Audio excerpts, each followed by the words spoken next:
I don't trust Carlos's paint. Let's just go to the warehouse and rate it. When you get it and then like break every ball at practice, be like, Yeah. I should have gotten paint. Carlos doesn't know how to store paint. I want the good stuff.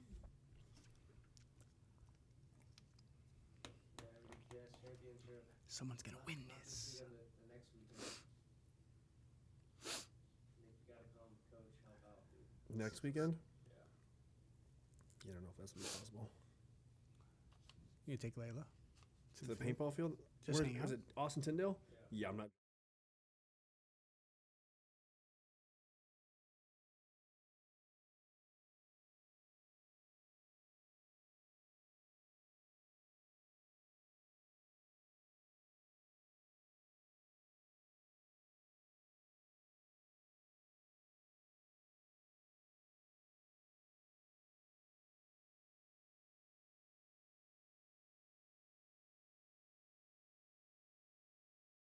Slowiak, How are you- everybody. How are you today? Doing great. And we're all great here, the GI Sports Live Show. Welcome, and thank you guys for tuning in. We're here to talk to you today about several important paintball topics that have been going on in our industry. To start things off, we have our intro, with just Steve Rabackoff and I. Greg Hastings stopped by last week. We did a little interview about his Dig Sporting Goods collaboration with GI Sports and Friday Night Fights, which we're going to get into a little bit of that. And then ICC, we're here with the ICC champion here, X Factor. So you'll go into that a little bit. I'll go into that. Go into that. I wasn't ready for you to throw that at me. And you guys won. AC Empire took second place. place. So that was a great event. We're going to get into that. And then, obviously, there's a couple surprises that we introduced at that event that's going to be available here shortly for everybody to buy worldwide. And that is what? Well, we'll just have to wait and see. That's I didn't tell you about that yet. Then we have a little video for you guys on Skirmish. We're going to go over some upcoming events. And we do have a special guest that will be joining us in the studio. We want to give a congratulations to Al Love. I don't know if it's Love NYC. Al, I don't know how to say your last name. I'm sorry. But he won our grind pants. He answered all the question correctly last show. We do have this wonderful Limited purple edition. and silver gray limited edition grill we will be giving away. So stay tuned. We're going to need you to like and share, subscribe, all the above for this episode. And then we will have a set of questions for you based on content in this show. So please stay tuned. If you want to wear these goggles, they're sweet. They protect your dome. And yeah. So, Rab, Greg Hastings was in here, like you said. We have a clip from him. He has essentially hooked us all onto his mobile game. We're all playing Field of Battle. I have it on my phone. We'll pull it out. Friday nights. And Friday nights for Friday Night Fights. So let's check in with that interview with Greg and hear what he has to say. Bro. Welcome to GI Live. We have some mystery guests here today. We don't know who the first guest is, but we'll take a look. So, goggles up. Oh, it's Nick Slowiak. No mystery. Our second guest is in Fort Lauderdale today. He does a lot in paintball. He keeps things pretty active with his lifestyle of traveling the world, spreading the gospel of paintball. It's got a damn video game, man. He's got a video game. Who is the guy behind the goggles? What's going on? What up? What's up, fellas? Hey Greg Hastings. I was just passing by. I figured I'd swing in. Let's talk about Greg Hastings. When did Greg get into paintball, and what was that strike that I know what it was for me when I got into paintball? When did you start, and how did the passion that you have now? Where did it take us back there? Came from breakdancing, b-boying. The feeling that I got in a b-boy battle is the same feeling that I got a few years later after b-boying kind of went away, broke my leg. And Dancing? that kind of, in a car accident. Oh, yeah. okay. How's he I sound like? survived. Man, you're going hard. I survived, yeah. And I just remember playing paintball for the first time, and I couldn't, it didn't fit anywhere in my psyche. It didn't fit anywhere in what I normally did. But the one thing that it did do is it reminded me of the feeling I had when I was breakdancing. That is a true story. I went from Can't relate. the b-boying days, and that feeling is perfect your craft. Get good at this, and just dive into it. So I did. I loved it as soon as I. And what year was that? 1987. All right. In 1994, I got out of the Navy, and I had been playing paintball throughout the Navy, getting all my submariner buddies to play paintball. So I had the only submarine in the world, probably, I bet you, that had paintball magazines all over it. I would bring stacks of paintball magazines and stash them everywhere. And I recruited, and I still play paintball with some of my old Navy buddies who I got into the sport today. So I got out of the Navy. So you had magazines all over the place. All over the place. The day I got out of the Navy, the day I got home to New Jersey, I had Paintball News. Paintball News, yep. Little the weekly paper. newspaper. Right? Literally that day, I open it up, see the want ads and the ads, and it says tryouts for a paintball team in Delaware this Saturday. All right. Saturday.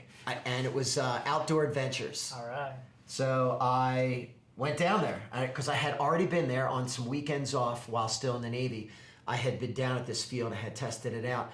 So I went down there. I closed it up, got all my gear, and I went down there and I tried out for this team. Turns out when I got there, I recognized half the guys there who refused to talk to me because they said I had like ghillie suits on and like weird stuff. And I was like, did you? weird.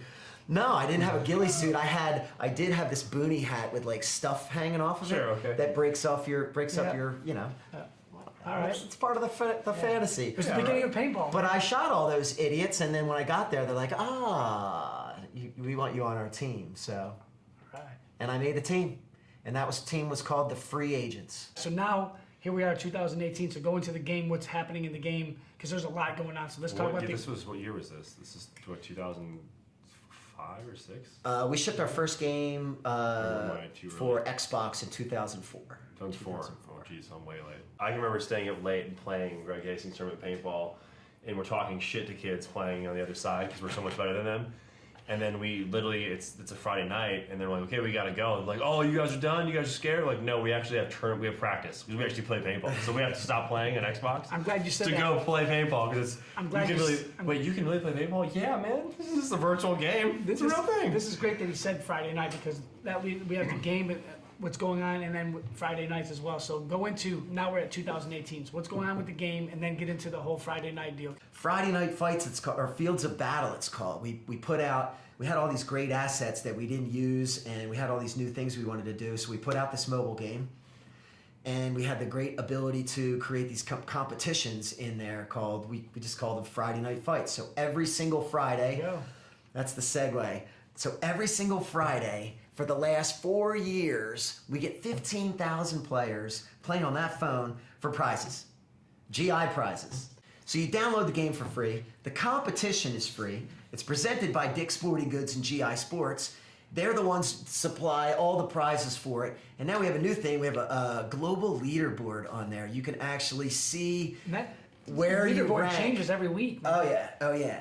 And we actually screenshot it and we put it on my on the Greg Red Hastings, where all the GregRedHastings.com, where all the video game information is. Everything about any one of my games Pull it up. is on GregRedHastings.com. You got a lot going on. We appreciate you taking the time coming down here. Dude, it's awesome. I'm glad you guys do these broadcasts. You're fun to watch. Yeah. You're fun Yeah. to still watch. Thank you. How long till your knees are back in operation? I'm gonna need an operation. I got a torn meniscus, and that was what really sucked for me last weekend. Is I played, but I couldn't play the way I wanted to play because I just couldn't. I get in those tight bunkers, and I couldn't bend my knee. It was a bummer, but I'm still Ironman training. I'm gonna get my knee fixed, so I will be playing paintball in 2 weeks. Doesn't matter, and I'm gonna do another Ironman. So your swim's good, your bike's good, the run's weak. The run's weak. That's the swim and bike are good. Did a nice little bike ride this morning. I'm gonna go do a swim tomorrow, and I got a nice run on Sunday. So, but paintball, that's what we're doing. Thanks, guys. I Thank appreciate you. it. It's an honor to be here. Yeah. Thank you. Glad you stopped in. Welcome to GI Live. We have some mystery guests here today.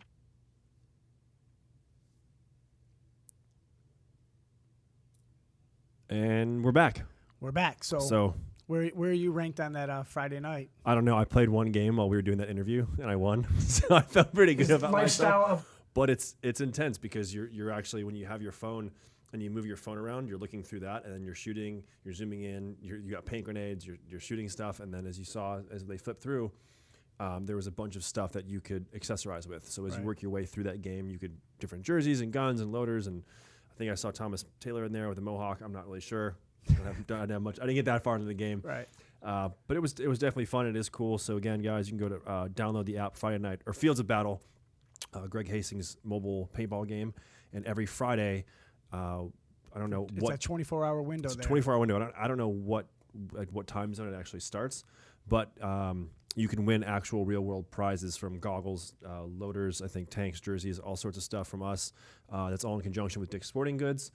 So download the app, go ahead and play that game. It's definitely an experience. Definitely don't want to do it when driving. Don't do it in your car. And probably don't do it at the office because you're gonna be like floating around with your phone and getting all crazy. But it was really cool to have Greg in and hear that, and then hear just his story about coming up to the Navy and where he played, and that's what we're going to try to touch on this show a lot. What's a lot of our guests is we like Matt Marshall's here today, but everyone knows him as his voice of paintball. He is the voice right? of paintball.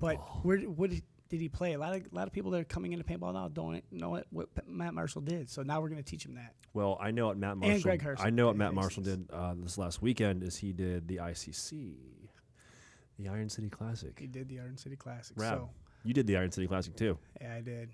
Yeah, I'm still smiling. It was like a lot of trash talk went in before that event, and when we got there, the trash talk still continued because our first game for Shock Tech Gunfighters was against AC Empire, which is guys from AC Dallas and AC Diesel formed up, and the trash talking started early. So we started that game and we won that game, and which was great for us because I didn't want to hear them talking trash afterwards. Was there anyone specifically you didn't want to hear trash talk from? Mark could Johnson. that Mark Johnson. anyone else someone that could actually be here too in the office? And possibly Greg Paul. Okay, good.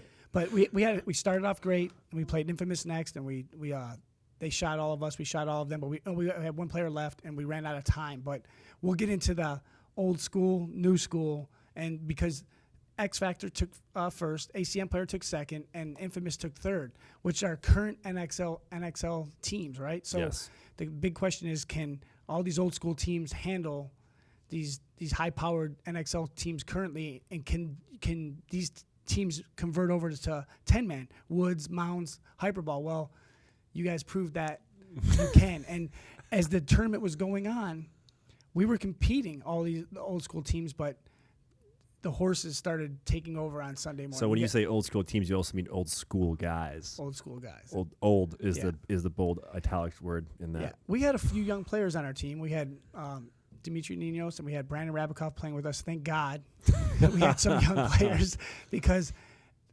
it was going to be a rough day. And as the tournament we continued on Sunday morning, it started. You could start seeing that certain teams had fresh legs and Yeah. can still go to those long runs, which you guys did, Bad Company did, Infamous did, and obviously AC Empire. And we just had some games where a couple things didn't go our way, and that's where I tell everybody, you're going to have some good calls and bad calls. Well, we had some calls that didn't go our way, but that's part of paintball, and you have to deal with it. And we didn't move on. They did. Yeah, and yeah. It could have went either way. So what do you think? Well, I'd like to highlight some of the things that you said. You definitely could see a difference in playing the fields and the strategy. And some of the younger teams or throw together teams had some issues with that. Whereas you could definitely tell, I could tell by watching and just hearing the confidence in some of the guys' voices, Danny Love, or Rich Telford, Shane Pistana, hearing and all the guys that you play with on your Right. team on the Gunfighters, in playing those fields, and hearing hearing John Rathbun and John Dresser talk about Farsight and Brock Jolliffe. They were in their element. That's how they grew up playing paintball, Right. playing 10 men in the woods. I don't know, but I don't know that anyone really grew up outside of the Pittsburgh area playing on the mounds. We didn't have that really in the Midwest. Right. That was once a year. Yeah, that was once a year, which is probably a good thing. And it's just a good thing because a lot of people you could see they were having fun on the Mounds field, but a lot of them couldn't understand it, couldn't figure it out because it was hunter be hunted out Right, there. and this Mounds field was very different than last year's. And not to jump ahead, but we've talked previously, and you said last year there was 17, 18 teams. And it was and last more year- of a happy-go-lucky. It was a novelty We're playing tournament, 10 man. yeah. It's fun. This year you got 53 teams. It's like, okay, the competition. You say Infamous. You say AC Dallas or AC Empire, and then you've got X Factor. And you look at some of the other divisional teams that are playing, or Right. divisional teams, the other teams, Gridlock. Some of those teams practiced Yeah, Philly, 2, the 3, Philly, 4 times Philly All-Americans that have before that essentially event, where a lot of guys on our team, that's probably their first time playing for the year, months, second time. in So months. so that's where it'll start to go. So next year, if Tim's listening, either maybe you have 2 brackets. Maybe there's that open division for those teams that are just ready there to get a lot of practice time in, and the other Yeah. guys are just playing once or twice a year. They want to come out and play. Maybe that's how you break it up. I'm not saying that we need to do that, because I'll go back next year and I'll bring some more younger players, like 5 or 6 of them. Well, that's no one is going to argue that the event was amazing. It was It was a very run well event. Tim Yeah. was very upfront with everybody on the rules, how things were going to go. You know, when you bring in a lot of those old school guys playing with each other, there's going to be some tempers and some stuff happened. There it was fun. some old school fights out Yeah, there. like in you the said, woods. all the shit talking, which was Yeah. good. But yeah, there's going in. If this is going to be a staple event or a yearly thing, an annual thing that a lot of people are going to look forward to, obviously coming from the first event, the first year, now the second year, what's the next year going to bring? Is it going to be A wheelchair restrictions? division. A wheelchair division. Well, restrictions on how many pro players can play. Can pro Exactly. teams play? Will there be multiple divisions? How many Right. teams? Tim had said it right off the bat. This should be a 3-day event. We started playing Saturday, finished Right. on Sunday. Right. Friday obviously would have helped alleviate some of the wear Yeah. and tear on some of our OGs. There would be less OG ibuprofen used. So, with that being said, Ross Jones update. We struggled badly with how to play the Mounds field. Rab, what's the update on your knee? Well, Yeah. funny that you say that, because last week when we did play, I found myself in those little bunkers on the Dorito side on the hyperball, and when I went in there, I'm like, why am I in here?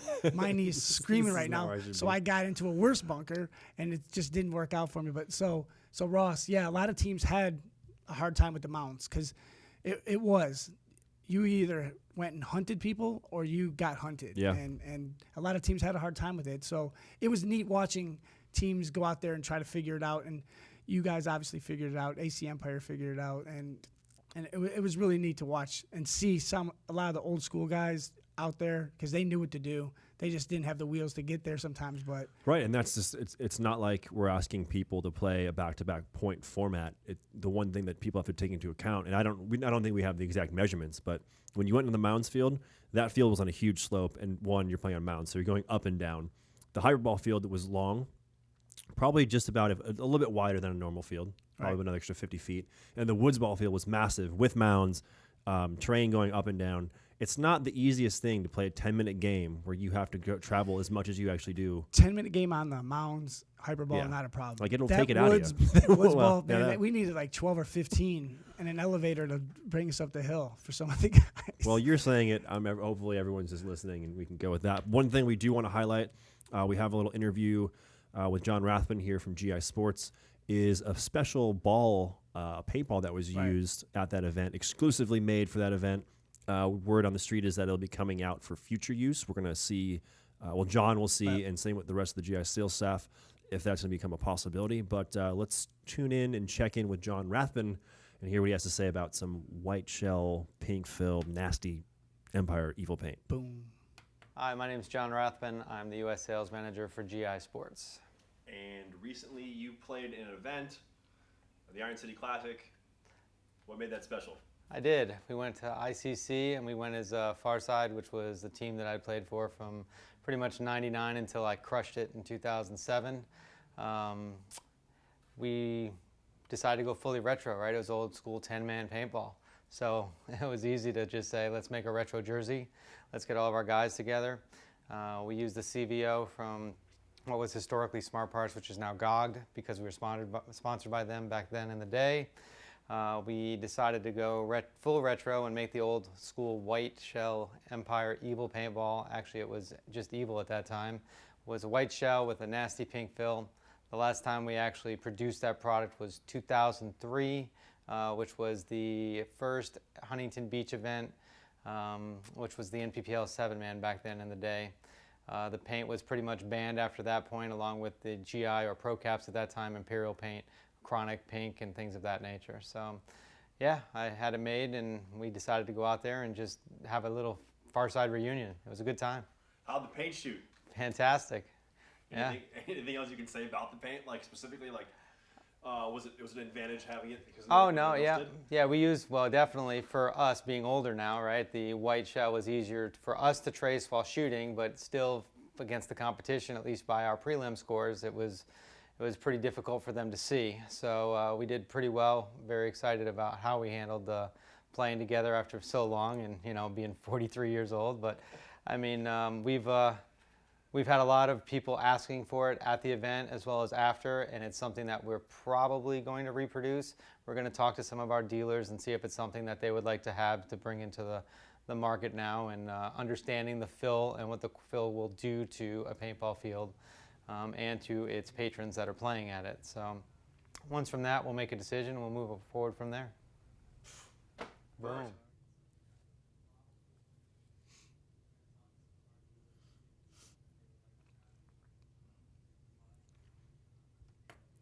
Well, thank you, John Rathbun.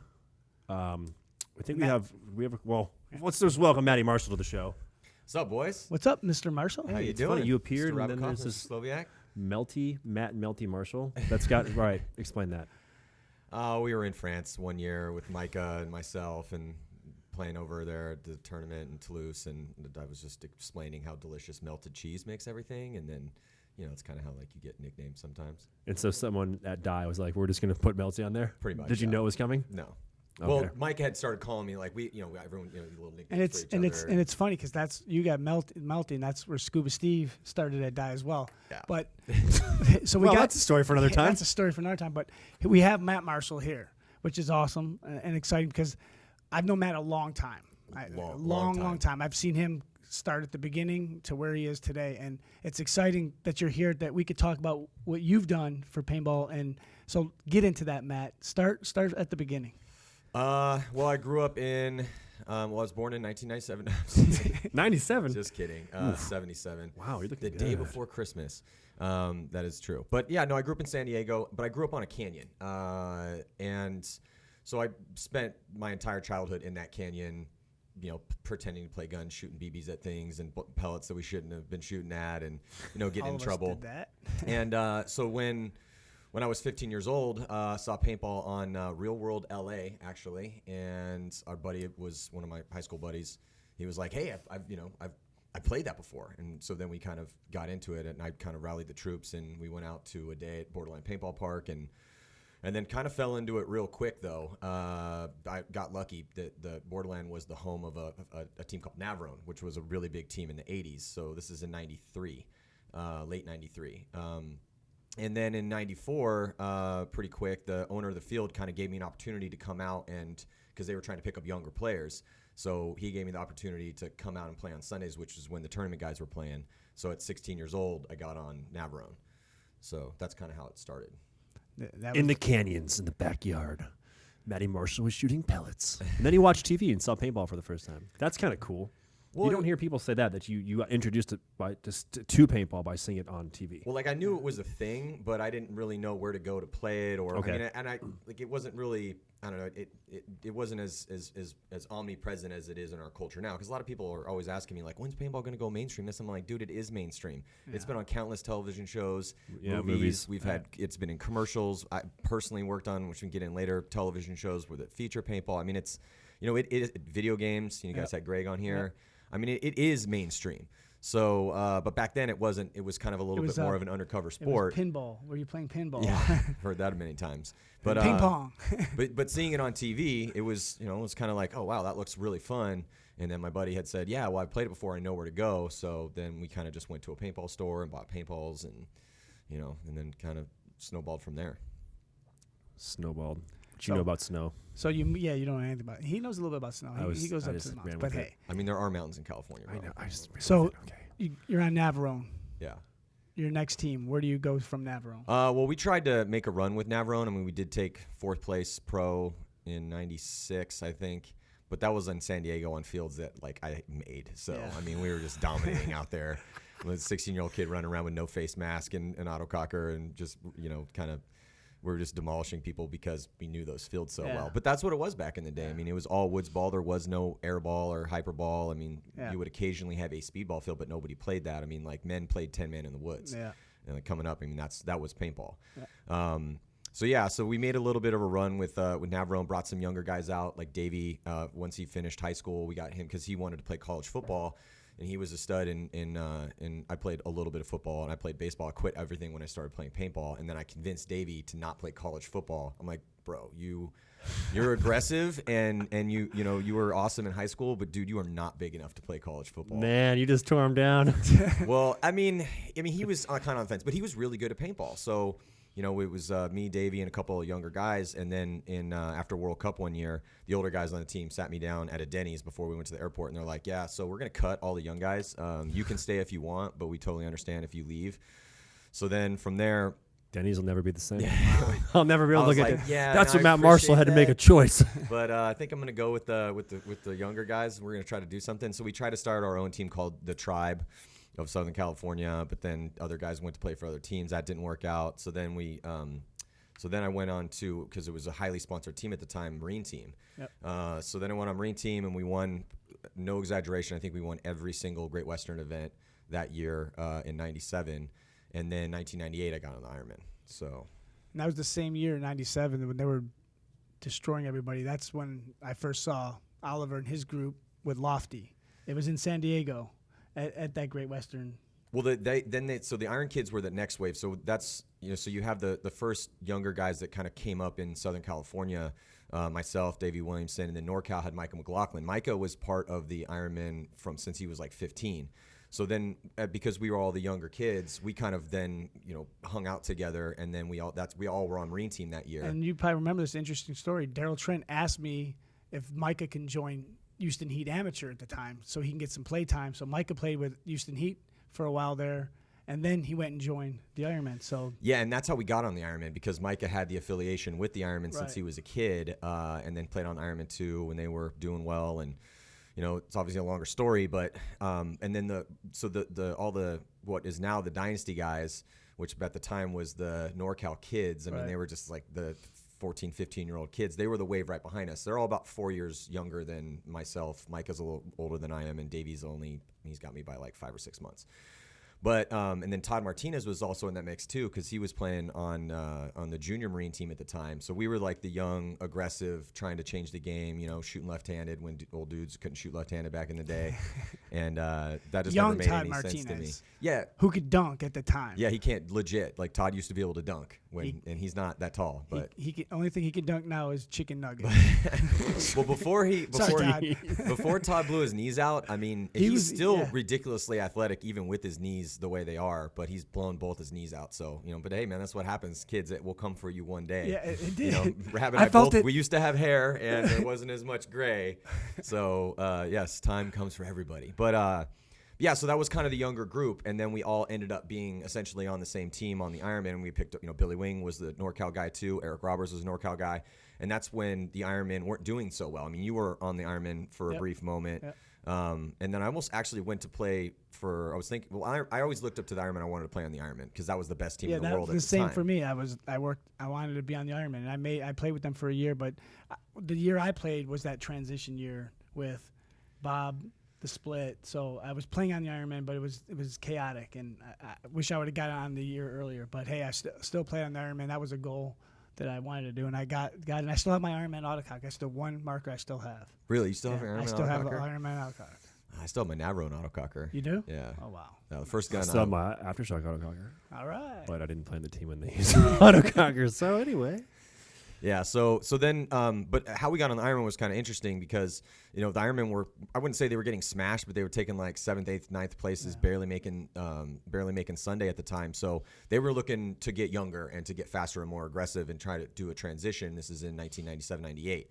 So then, so the Ironman guys, because we were crushing people, at that lower level, and that we'd been kind of being scouted for a little bit of time, and kind of trying to make a name for ourselves. So Micah went up to Dave Youngblood and was like, pretty much, essentially the story from what I can remember was he was like, because we were told by the guys on the team, like, hey, go up to Dave and like demand a spot on the team, like demand a tryout, just be real forceful about it, because that's what he wants to hear. He wants guys that are motivated, that that want to come and prove themselves. And so that's kind of what Micah did. Then we got a tryout and we made the team, and that was kind of the beginning of the revamp of the Ironman. Well, the beginning was picking up like Billy Wayne. Billy Wayne came on first. He was like the first younger guy, and then brought me, Micah, and Davey on at the same time. Then we picked up Eric Roberts. And then a couple years later, then we got Oliver Lang, and then we made that big run in 2000 when we won the series title and Billy's first and World Cup at the same time. Billy's first pro tournament was '97 Atlanta. Yep. And I remember that, and his eyes were sticking out of his head and just nervous. Was he wearing a visor? He was wearing a visor. But yeah, so that team now starts to go on a run in these next couple of years. So let's get into the World Cup years. Yeah, so we won Toulouse in '99. Let's say you casually, we won World Cup and the title all in one tournament. Well, no one had done that. I at know, the that's what I'm time. saying. Like, let's put that in there at the end. Right. But yeah, I mean, it was a different era back then. I mean, there were only 5 major events. You reffed one of them, so you didn't have a lot of opportunities to prove yourself. Ooh, when you reffed, any good stories from that? Oh God. Well, I mean, You just tell I one. tried to be as legit as possible because then we always ref the first tournament. So we knew that if we didn't ref the first tournament well, that we were going to get, shafted the rest of the year. So you had to be real careful out there as to what penalties you were throwing and on who. And there was definitely lots of arguments, but that was part of the game. So you didn't have as many opportunities to prove yourself as you do with, kind of now. Obviously, we still do have 5 major events, but this is when people weren't really going over to Europe very much. But yeah, so we loaded up for 2000, and it was a brutally competitive environment for playing time. It was a brutally competitive. I mean, Shane would always say to us like, "Hey, dude, the axe is sharp." I mean, and it was, and I say this to a lot of younger kids. That first year that I got on the team, I was really, I would always second guess myself, or not always, but I wasn't getting the playing time that I wanted to get because I was second guessing myself too much. And so like Davey was getting more playing time, and then we brought on Eric and these younger guys. So it was this like young, hungry sharks all competing for playing time. And then, Shane called me up in the off season, heading into, it was either 99 or 2000. And he's just like, look, dude, you got to let it go. No, it was 99. And so that's when I kind of stopped second guessing myself. I was still playing in the front at the time. When my knees actually worked as they supposed to work, but then we went on a run, man, because it was a hyper competitive environment and we had big chips on our shoulders and we were trying to make names for ourselves and put the Ironman back on the map. And so then in 2000 we won Chicago and we won World Cup and won the series title, which at that time hadn't been done before. And then 2001, actually started playing with Joy Division overseas too, because now everyone, all these pros go over and play in Europe. That wasn't really the case back in the day. And Magid, shout out to the Joy Division boys, but Magid came up to me and he was just like, "Hey, do you want to play on our team next year? Like, grab a couple other Ironman guys." And so me, Micah, and Oliver was there. Rich went for a tournament. Yosh came for a tournament.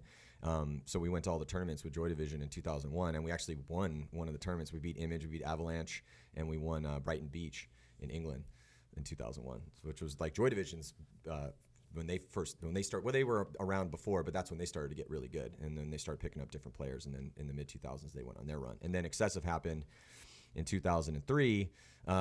So the game changed when 10-man X-Ball came around, and 2002 was the last year of 10-man. 2003 X-Ball started, and then we played 2003, but that was a weird year because you didn't have tournament wins. It was like a season. So it had a weirder feel to it, and we were shooting ridiculous 25 balls a second machine guns at each other, and it was insane back in the day. And then there was a big kind of like, I want to say like a corporate takeover of the Ironman, because they had always been the Die Factory team, but essentially I got 3 separate phone calls all in one day. I was at Mr. U's apartment in New York. It's snowing outside. I get a call from Micah, and he's like, "Yeah, so they're going to cut me, but I'm going to start this other team. We got $100,000 to work with. We got a new sponsor. I want you to come on the team." And I was like, "Okay, well, there good goes." old days. Oh, man. Yeah, right. Wait, this is when people were throwing money around. Yes, sir. Which is a whole nother conversation we can get into on how much time we got. But yeah, so anyway. So then Rich calls me and he's like, "Yeah, I'm getting demoted from being the captain." So our organizer is Micah. He's the one that like books the tickets, and he's one of our better players. And then Rich calls me and he's like, "Yeah, so I'm getting demoted. Shane's going to come back." Then I get a call from Shane, who's like my hero, Yeah. And Shane's like, "We got to keep you on the team, Daddy. What do you want? What do you need? I'm going to come back." And now at the time, like, Shane had left because he had a kid and he had to, his business and stuff. He retired. But it was really hard. And then Yosh calls me. So I think it was 4 phone calls in one day. So then Yosh calls me. He's like, "I'm leaving to go to Dynasty." So I'm sitting there on the balcony. It's snowing in New York, and I'm like, what am I going to do? Do I stay on the Ironman and Go to or New do I York, go have a with the couple boys laughs. and we start something that at the time hadn't really been done before? So I decided to kind of stick with that same group of guys, because the majority of the team left to form Excessive. Some guys stayed, Billy stayed, Eric Roberts, the guys that like worked for Die stayed because they wanted to keep their jobs.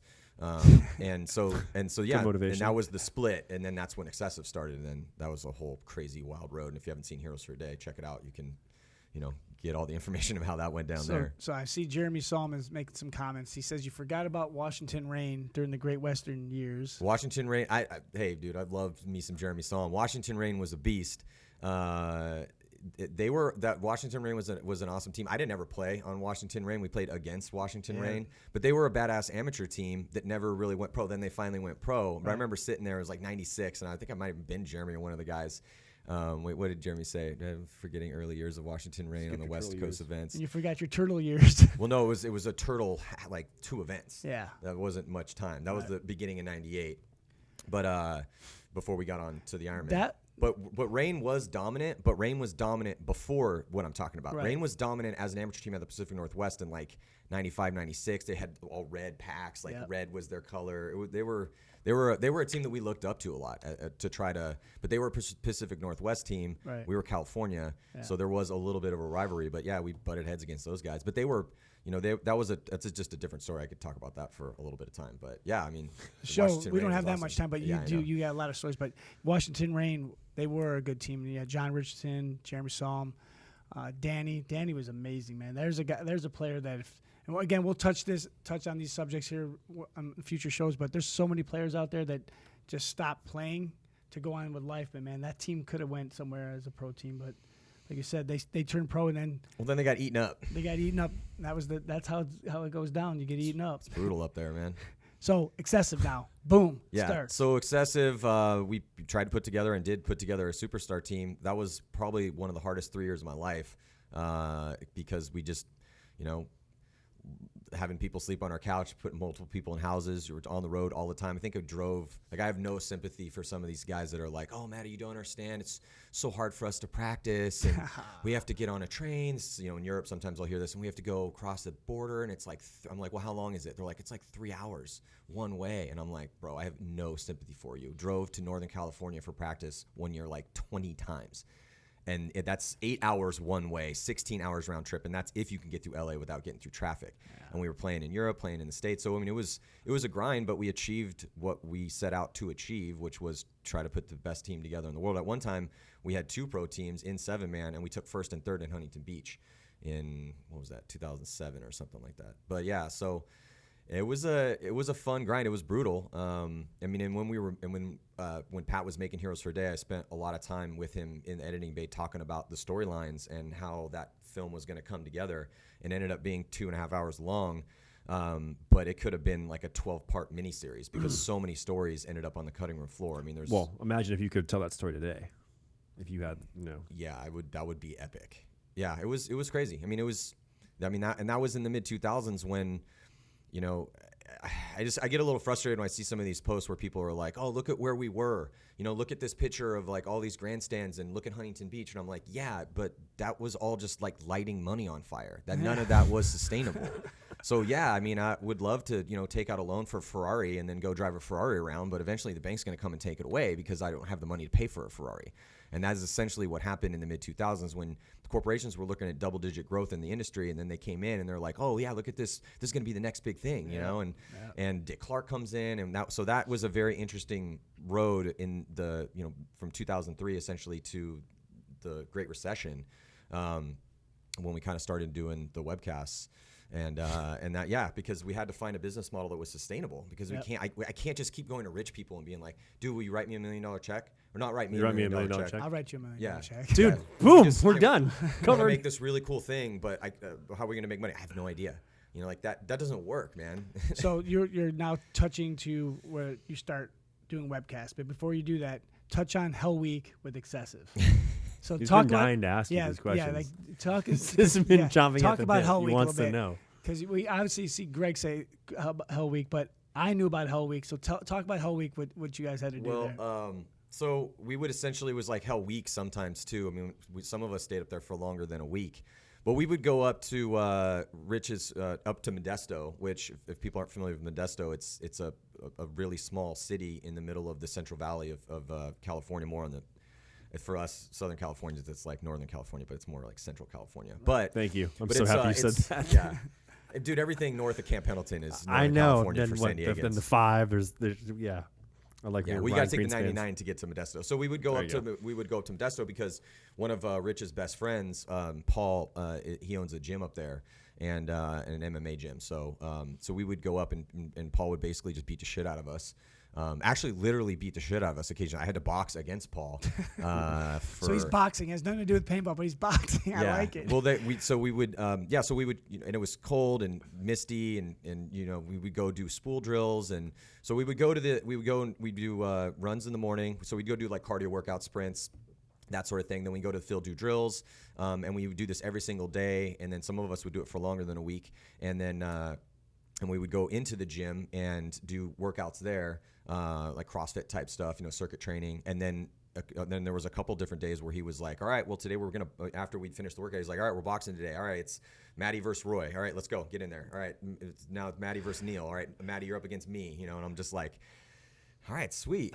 So we're boxing rounds against each other. Dave Baines fought Rich Telford for a round. That was really fun to watch. Really? Yeah, they gave it to each other for a round. It was sweet. Nice. Yeah, it Man, was so. see, if we had footage of this stuff, that'd be Yeah. so awesome. Yeah. So Rich and Dave went at it Yep. for a round. Mm-hmm. Wow. Yeah. Was there a winner? No one won. Okay. They just Just beat pounded on each just other. beat each other into a pulp for 5 minutes or 3 minutes or whatever it was. We should do that now. We should start getting the teams to do. Like, can you imagine trying to get X Factor or TMG or Impact? Any of these guys, AC out there doing these Hell Weeks or these boxing matches? Well, I would love I to can see remember that. hearing about the Hell Week situation for Excessive and trying to envision what that meant.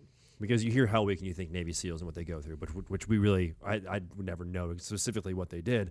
But you think you're just essentially playing paintball all day. And that's what it was to us. We never knew that they were working out like, that just means you play paintball for 7 days straight. That sounds like a dream. Let's do this. No, we would do that. And also Rich's field, it's again, there was no grass on this field. It was basically like this table with a little bit of mud on it in the winter. Like this hard, but just put mud on it. And that was kind of what we were, playing on. So again, when my right knee doesn't really work the way it used to. But that's what it took. I mean, that's what we were doing, and that's what we were all down for. That's what we signed up to do, and so that's what we did. And we did eventually achieve the goal, beating Dynasty. We didn't beat them a lot, but we did beat them eventually. No, you did. And that's what when you go to certain fields where we go throughout the world, and we got back from London. Obviously, London had a heat wave, so I've been there since '99, and I've never seen it so dry. And people are going, man, this ground is terrible, but that's what it was. You just played. You didn't complain about it. You just dealt with it. Because everyone has to play on it. And true, but I mean, it is smarter now. I mean, looking back, we kind of just did whatever. I don't know. It's definitely smarter because both of our knees are not working. I don't want guys to be my age and having to trick knees. And it is better. The playing surfaces, though, still not ideal. Occasionally, things will happen. But it's just one of those situations where it was what it was at the time. I mean, dude, we didn't even talk about grass fields. We didn't even have fields to play on other than woods ball fields. That was all we had back then, which to me was the funnest thing anyway. So, but all right, so now we're into the webcast years. Well, yeah, I mean, I had a bunch of questions, but you kind of covered a lot of that stuff. I recently just watched a retirement video that you did, and the big thing that you say there is that you weren't so much retiring from paintball. You were going to quit playing competitively, but you wanted to tell that paintball story. And you've come to be that person. Like you're at the head of that household where you tell these paintball stories and you pull them out and you suck that marrow out of people and let them express themselves. And you're really good at that. I mean, is that where you saw yourself when you were retiring from Excessive, when that team went away and you decided to stop competing? Yeah, that was actually a specific. That was my intention because when I started playing when I was 15. And then I got on Navarone when I was 16. So at the time, I was like, oh, I want to be one of the best players in the world. I want to win a world title. You had your checklist of things you wanted to do as a player. So fast forward from 94 to 2007 or 8, and I kind of had checked all those boxes. And then we had just lost a bunch of guys with Excessive. So I'm looking at another rebuild. This would be like the 4th or 5th time I've rebuilt a team. Those are not fun, man. It's not fun. And at the time, so then when I was going to college at San Diego State, so I got my degree in English and in creative writing specifically. So I was kind of working towards that already, and never really thought that that's what I was going to do. I mean, I started going to San Diego State for business, but then took up some writing classes, and the teacher the couple teachers, I actually ended up studying under an amazing writer named Lydia Yuknovich, and her and her current husband, who at the time was another guy that was teaching there. But they were both like, "You're pretty good at this. Have you been writing for long?" I'm like, "No, I just kind of started writing." So I was like, that I fell in love with that, telling stories. Right. Seeing the importance of that, seeing how how the human mind really only works by consuming story. I mean, I'm literally just making noises with my throat right now, and to people that don't understand English, it would be completely unintelligible. But you'll sit there and listen, and we can share moments and share history and talk about the future and plan for things. So the entire way human brains process reality is through story. And so then I started that writing because people found out, oh, you're going to school for writing? Here, write me this article on this, or write some Paint copy magazine. for I've this. got a for job this, for you. Pretty much. Then I kind of just fell into getting paid to do paintball writing, and all, writing copy for Dye's catalogs, and then the Paint Magazine guys hit me up, and they were like, hey, do you want to, since you're traveling around and you're one of the main players out here in the pro leagues, like, do you want to start helping us catalog that and write stories about it? So then that's how I got into writing, and then never really did I didn't really ever think I would do anything with my voice. Like that wasn't a thought. That wasn't an intention at all. I thought it was just be writing. But when I was taking those writing classes, my teacher, Lydia Yuknovich, she was like, I would finish, I'd finish reading a piece, and then she'd be like, oh, I really love listening to you read. And I was like shocked, like, me? Like, really? I think I sound like shit, and so that was kind of the first boost I got from somebody else that was like, oh, well, you have a voice to do something like that. So anyway, then TV came around because in 2003 I showed up at Huntington Beach because that was the year where we couldn't play. So 7-man split from X-Ball, and I just went to go watch the Dynasty guys and drink beer, and the WDP guys who used to sponsor us, Will Arroyo couldn't make the event, so I was helping them set their booth up just because we were up there when we weren't sponsored by them at the time, but they were still our friends, so we're helping them set the booth up. And I literally remember, and this was kind of like you have critical junctures in your life. I didn't realize this was going to be one for me, but Bart gets off the phone. He's like, damn it, Will can't make it. And then he looks up and sees me sitting there drinking a beer, helping them set their pop-up tents up. And he's like, you do it. You'd be perfect. And I'm like, I don't even know what you're talking about. Do what? Do what? And he's like, no. He's like, well, we need a host we're going to do a show. We're going to have a TV show on Fox. And like, we're going to, we need somebody to do the house mic and to do the play-by-play while the tournament's happening at the very first Huntington Beach in 2003. And I was like, dude, honestly, I just came here to drink beer and watch my friends play paintball. He's like, yeah, you can do that, and we'll pay you. You just have to talk about what's happening. I'm like, dude, I've never done anything like this. But I had done the Sunday Drivers thing already. This is another story, working with Pat on those films and seeing his process and learning, through osmosis of him tell stories, like how to tell stories. But so then I did that, and we were doing the house mic live, play-by-play, as the game was happening at the first Huntington Beach. So that's kind of how I got into broadcasting, because then when the ESPN show came around, I got a call from Chuck Hench, and he's like, hey, do you want to host the show that's going to be on ESPN? And I was like, sure, for Miami, but I'm playing that event. And he's like, well, you can play it. And then so I remember we had to play a finals match. We won we played a game to get into the finals. This is when we were trying to get our other team pro. So we had to win the tournament in order to get another pro spot for the next year. So I had to play the semifinals, run back, gear down, put my regular clothes on, borrow sunglasses from one of the production guys, go out, shoot the open for the show, and then come back, de-gear, or take my stuff off, put my gear back on, and have to go win the tournament to get ourselves. And we won. We beat Bobby's team, the Oakland Assassins or whatever. Well, shout out to Shane Howell and those boys. Game. That was in order to game. get another pro spot. And then we had 2 pro spots, and then the next year we'd take first and third at Huntington Beach.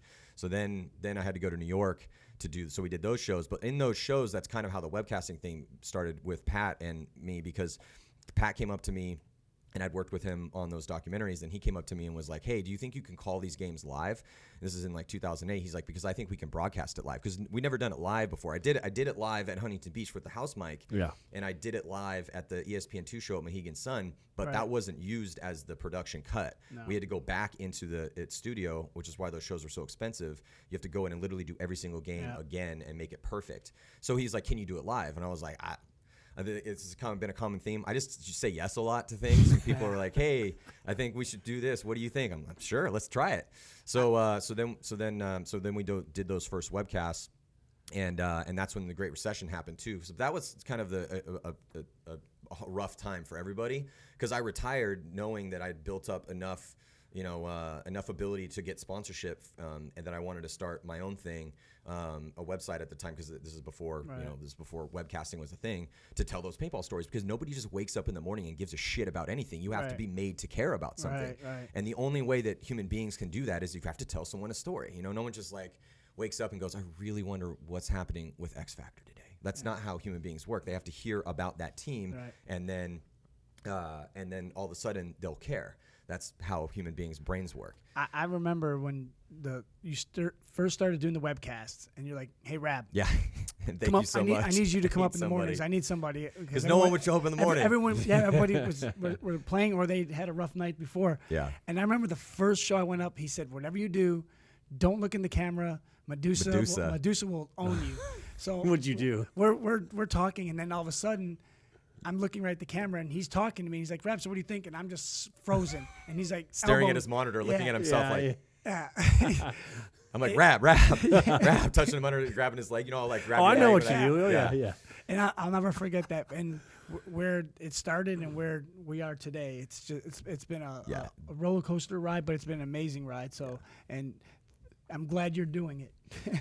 Somebody's got to do it. It's a passion for me, because it's like, look, because I checked all those boxes, and when I retired, I was on like 28. My knees still did work then, and I felt like I just come off a good event at World Cup. But I had another mission now. My mission in the beginning was to, try to be the best player I could be, and try to help the team, whatever team I was on, and be a world champion. Once we'd done that, then it was like, okay, we're world champions. 2000, I'm only 23 or 2 at the time, and I'm like, okay, well, let's build another team. And we did that. So then I was like, yeah, we need to, again, somebody's got to tell these stories. It has to live in the world, and so it still is my passion. And so, again, I don't know how much time we have, but that's all. That there is another story there with how we got to What where do you we guys are think? now. We're gonna have to. I think Maddie's. We're gonna have to like. Well, two you got or a plane three- to catch. Yeah, dude. we got two or three interviews. But Matt, I'm glad you're here, because a lot of people that are getting into paintball now didn't know Matt Marshall's story. So now hopefully we can get this out. And by the way, you can listen to this webcast on iTunes as a podcast as well. So this can be. We're just going to mic Matty up the rest of the day and record all of his conversations. So we can have those stories be told. We need hours, because he's got, again, a lot of stories. Well, I So mean, Matty Marshall hey, I'll be Chronicles. back here at some point in the near future, so we can do it again. But yeah, to me, the biggest thing though is that what we're doing now, what we were doing with Paintball Access, and then now doing with Go Sports, because again, no one just wakes up in the morning and gives a shit about anything. Right. It's fundamentally important that we try to visually, audibly, and from a narrative perspective, and from a sports perspective, actually, look at the lessons of 100 years of sports storytelling, utilize those lessons, and then tell potent stories that can live in the world. So the fact that, and that's why I'm always pleading with people hey, we need your support, because I can't keep, there are no more rich people we can go to. We have to have a working business model. Yeah. And that's why we have the subscription model. Now, again, that's a whole nother story of how we got here. But yeah, I'm happy that we're doing it. I'm happy that, that we have the ability to see, because if you want to be a pro paintball player, you're either a hired gun for a rich guy or you're a poster boy for a company. That's it. Those are the only two ways. But and if you look at the history of all sports, at some point in time, you got to put a fence around it, and it's either going to be entertaining enough to live in this capitalistic system that we call the first world, and it's going to be fascinating, and people want to consume it as a visual spectacle, or they don't, and it's not going to exist in that way. So that's my passion now, is to try to build that third way, is to get this eventually popular enough that we can have a real, true pro sport. And you just got back from ICC. So you got to watch a lot of games, like you said. 83 games or something. On that hyperball just field. the one field. You got to see young players, young teams, old school dudes, world champions, legends, blah blah blah. Did you find yourself laughing sometimes, just going, "Oh man, that poor guy, he's trying to get to that bunker and he couldn't make it"? Did you just find yourself just maybe if you chuckling? saw some Woodsball games? Yeah, yeah. I mean, you guys looked a little stiff out there, a little stiff. I can't really, I wasn't out there, and I'm also not a young man anymore. So if I was out there, I'd be looking a little stiff too. Yeah. But that's just, it was just, that event was awesome. What's old is new again. But there's a certain fun. Like it's like a 3-act structure. When you watch a movie, like creating a movie is like math. I mean, the way you write scripts, it's a 3-act structure. A 10-man, and there is that in a 5-man, but the 10-man has this ebb and a flow. And I really, as a paintball fan, love watching that. And then to see the younger guys go out there, and some of them play really well, some of them not as much. See some of the older guys step up. Rocky Cagnoni had a great weekend. He did. Adam Gardner. He's still Adam hurting. Gardner had a good weekend. Davey had a 3-pack in a game, but struggled with survivability in some other games. But it was just kind of cool to see that and to see 10-man. That was the first time we've ever done that I've ever done a 10-man event. No, and actually, that was great. I'm glad you got to do that, and a lot of people got to watch and see that some of the old school guys knew, and it was good that you did that. I'm glad you did that. So keep doing that. But staying on paintball, do you like big games? Like what Well, if you're going to bring that, if Bro. you're going to bring that Lead up, into that. that's your question for big games. Bro. Right. The only thing we have to say is that we got to suit Matty up to play. Yeah. You're going to play a little 10-man. You're going to have to play a little big I mean, games. I'm absolutely down, of course. have you attended Skirmish yet? Yeah, dude, I've been to Skirmish twice. Okay. So Yeah, I've been to Skirmish twice. I've been to D-Day. I love big games. Big games. Shout out to the Daggers back at home. So Cowboy Roy was the kind of the instigator of getting we put the Daggers in as a 10-man team for the first couple UWLs, which we won at SC Village. And Tom had made us a deal. He was like, all right, I'll give you guys for entry, but if you win, then I get to keep the money. And then, trying to put 10 dudes together, it's like, hey, bro, you got to have to pay, $100 or something, or we can get him for free. But if we win, then we're gonna have to give him the money. We should have just paid because I we should won have just both paid. tournaments. But yeah, that kind of. So then now Roy, who's been had 2 kids and building his business up, so he kind of was the one that put the Daggers back together.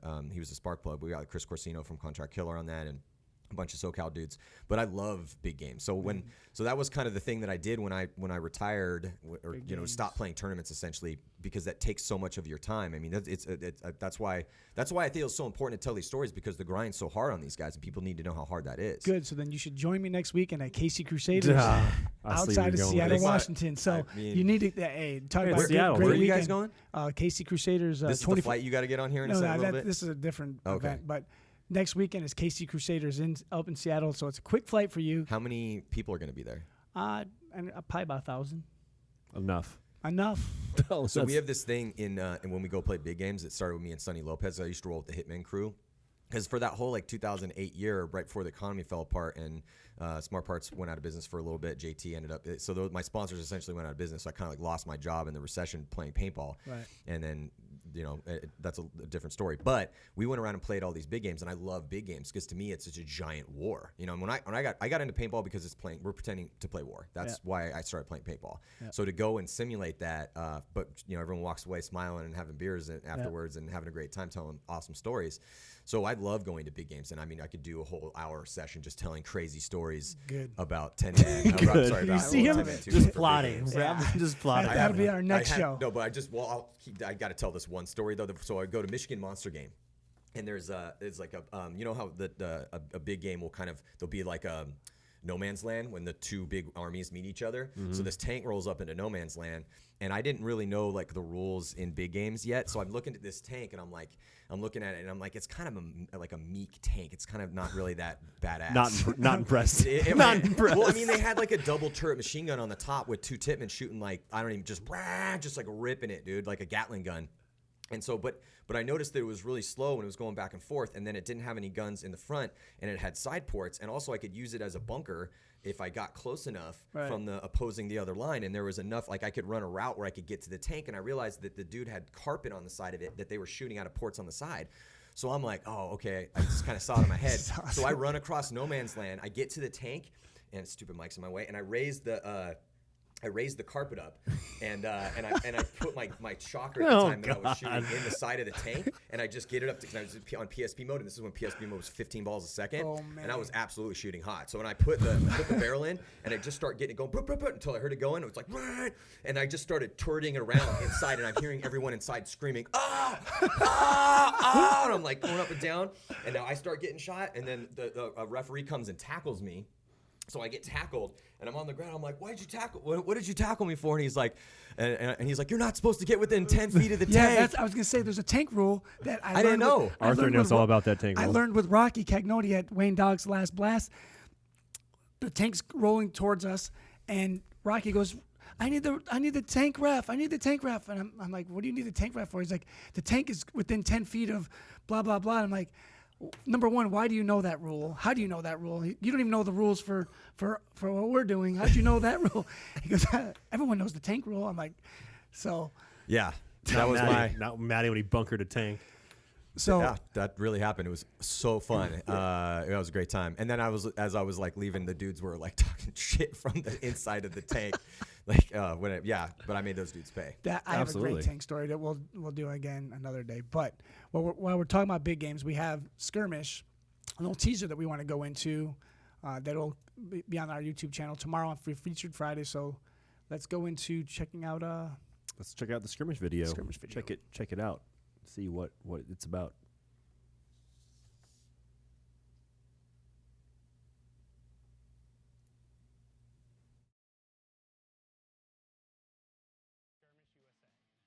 Paintball is over 30 years old, and it's been family run the entire time. We have over 50 individual playing fields, including Tittman Castle, the largest in paintball. We also have Fort Skirmish. We just refinished in Alamo, Tittman City, and we also have Pillbox, which is our newest field, and also one of the most intense rec ball fields I've ever played on. So at Skirmish, we play a couple of pretty standard game modes. The main one is, of course, Kill 'em all or Total Elimination, Team Deathmatch, whatever you want to call it. That tends to be the most popular game here at Skirmish. We also have several different versions of Capture the Flag. You can do a 2-flag game, or you can do a center flag game. We also do domination or zone control games. And of course, we have our 3 big scenario games: the Invasion of Normandy, the Battle for Berlin, and the Battle of Stalingrad. For the Invasion of Normandy, we have roped off just about 400 acres of pristine woods. We also have Paris, which is our normal hood in the woods. We've set up a huge beach assault where 500 people at a time will run out of boats with 500 guns aimed at each one of those boats. It is the most intense hour of paintball in the world. You can taste the paint in the air. That's how many balls are hitting midair.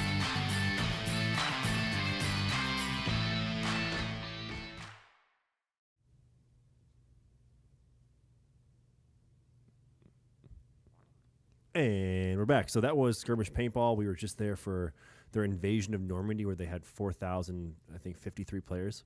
4,153 players. Well, last year was for 4,111, so they were down a little bit. Yeah. 4,053. 4,000 people playing paintball. Yeah, I've been to Skirmish when we had 4,000 a while back.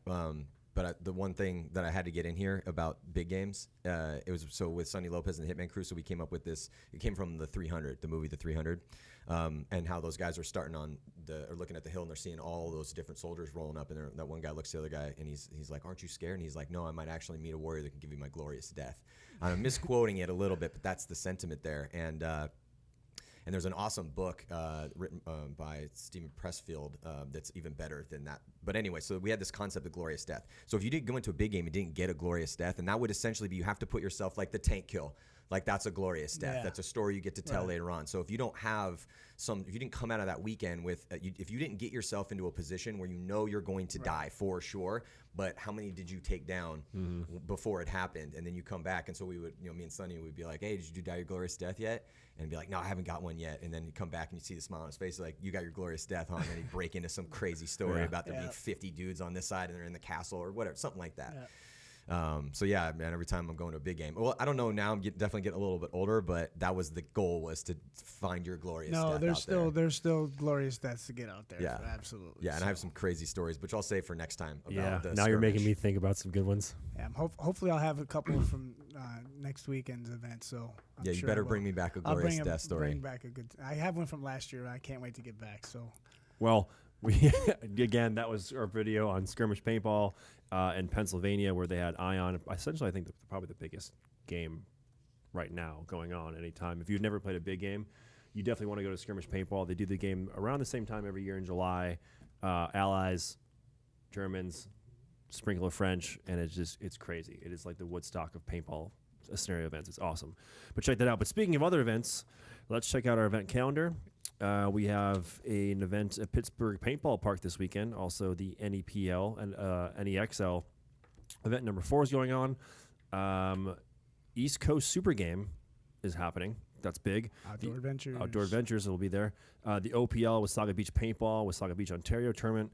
Foxport Paintball, they're having a tournament, excuse me, in Upton, Massachusetts. The EPL, the Wright Memorial Cup game at CSP is going on. There are so many games going on this coming weekend in August. The AFPL Fairfield Extreme Sports Park is happening. In the next few weeks down here in Florida, MVPS event number 5, Alabama X-Ball League, Hell Survivors, Shadow Wars, Viper game, and then the EPL Northeast Masters at OXCC. So and don't forget KC Crusaders, 24-hour KC game. Crusaders, Paintball Country's going to have a big game. Looks like Paintball Command, 5 Alive, Fall Open. Night game story. Yeah, there's a lot of stuff going on, and then of course we'll be bringing you more updates with other games, tournaments, recreational scenario, all that jazz. The next NXL tournament is Chicago. It's coming up in September 14th to the 16th. That'll be a big one. And I think tomorrow you have a show to touch on a little bit the season so far in the NXL. Yeah, so we're going to be doing kind of a state of the NXL, State of the Union address, Matty's so to speak. Show up in my tux. No, I'm just kidding. Yeah, but essentially, it's we have so the next event's coming up. We're 3 events deep here in the States. There's one more in Europe as well too, but we're going to be focusing on the NXL. In the States, just kind of going through each one of the teams, how they've done so far, players, and then we're going to be doing players to watch moving forward, because there's certain guys on certain teams I really feel, particularly on the teams that we don't get to see on Sunday all the time. Absolutely. And so kind of just talking about their top killers, how they've been doing so far, what they need to work on, what they've been working on. Nice. And then and just giving guys, and girls out there, but all of our fans, just a little information about what to be looking for at the next events. And then, of course, we'll have first looks coming up in the weeks following, and keep you guys up to date as to all the stuff going on as we head to the next event, Chicago. Nice. Good stuff. I like it. And as we said earlier, this guy. what do we got? We got a custom limited edition grill, silver and purple. And in order to win this glorious prize, you have to answer 2 questions, 2-part questions. First question, where did Greg Hastings go to play tournament paintball for the first time, and what was the first team name? So what was the team name and what field? Need to know the team name and the field. And last, 2-part question regarding Matty Marshall. Mm-hmm. Where did Matty Marshall first see tournament paintball? It was a TV show. There's your hint. And at what paintball park did he go play paintball at for the first time? Canyon in his backyard does not count as an answer. So again, Greg Hastings, where did he go play tournament paintball? For what team was he trying to get on? What was the name of the park? And what was the name of the team? And then for Matt Marshall, what TV show led him into paintball, let him know where to go play, and what was the name of the field he went to go play at? And for bonus points, if you say what year, you'll get a high five when you see one of us at the next event. So thank you guys for tuning in to our GI Sports live show. Shout out to Matty Marshall for being in town all week and telling it. I mean, I'd have no problem just being here listening to the stories. Yeah, it makes me want to tell them some of my own. Like you said, he's going to be here many more times. And Yeah, we want to get into some big game stories, because we all have them. Yeah, remind me about the night game story too. You got a night game, and I have a tank story that happened with Rocky Cagnoni and Travis Lemansky that is just, I still laugh. I can't stop laughing thinking about that one. So that's a good one for the future as well. But again, thank you, Matt, for arriving here today, and thanks for tuning, everyone. Hit the share, like, subscribe, spread the news. Paintball, please. Yeah, and we'll see you guys on the next show. Shout out to our crew, and thank you guys for tuning in. Arthur, Rosie, Darren, without you, couldn't have it.